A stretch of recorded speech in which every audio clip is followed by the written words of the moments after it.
Like a prisoner without a name or a cell without a number, John Kariuki was virtually invisible. His story of hopelessness, captioned with his fruitless trips in search of a job and then back to the open, endless skies in the city for a roof at night. And that he told to us when NTV first met him at one of his resting places, Uhuru Park. Today, though, that's an old chapter. Everything about him is new now. His calm face revealing little of the strife he's been through as he now reflects on the journey ahead. It is a very good feeling that now at least my life can now progress from now, point A to another point B. And also having friends also is very, very good. Some people to care for you. Something very good also. He's found a new home at the Eden House Foundation and a ripe opportunity to heal from the raw ingredients that life has offered. And he has his former high school mates from the Starehe Boys Centre to thank for it. It was quite a surprise, meeting some of my friends who I've never met for some time, like Kennedy here. He needs a bit of help, not just in terms of money or a job immediately, but something long term. He has some issues he's dealing with. He's been in the street for about a couple of months now, so we felt like we need to take him to a place, a halfway house where he can get some help before he comes out to live a normal life. And the street does things to you that you can't just wash off immediately. You can't just get into a bathroom and come out a normal person. I was amazed by his level of intellect and level of engagement, that his mind is still very okay. He might be going through some physically difficult time, like you could see yesterday, but he's very intact. We are a closely knit family, and immediately this got to us. We have a robust alumni association we call Old Starehian Society.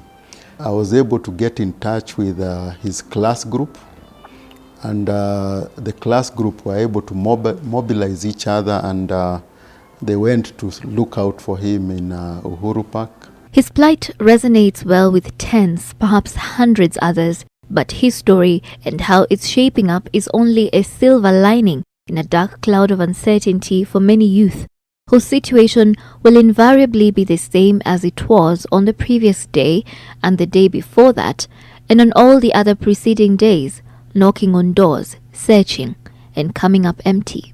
Yeah, it's actually that's the reality on the ground. And this particular case brings out that reality that yes, people are chasing after degrees, after qualifications, but we no longer have enough white-collar jobs. So the emphasis here is on youth to start thinking about using their skills to employ themselves.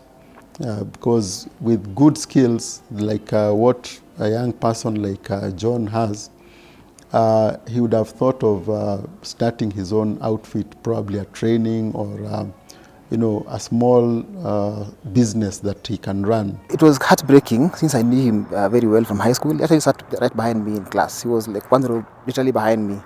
So it was heartbreaking for me. But I know that even with the Starehe education and a degree from KU or anywhere, life is hard in these times.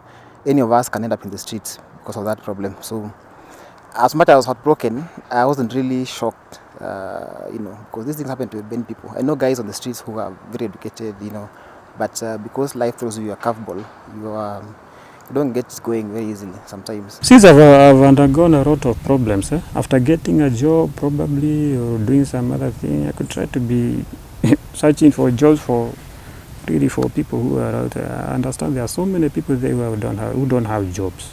I could try to make even an investment bank for people who want to entrepreneur after they don't have some works. Opportunities or chances are grown from people's problems. We are on a journey, a long journey before we can get to the destination, because as we train and place young people, the others who are being born, going through school system and graduating. So at every one time, there's input and output, and it's going to be a journey, and this is no more of every other situation in life.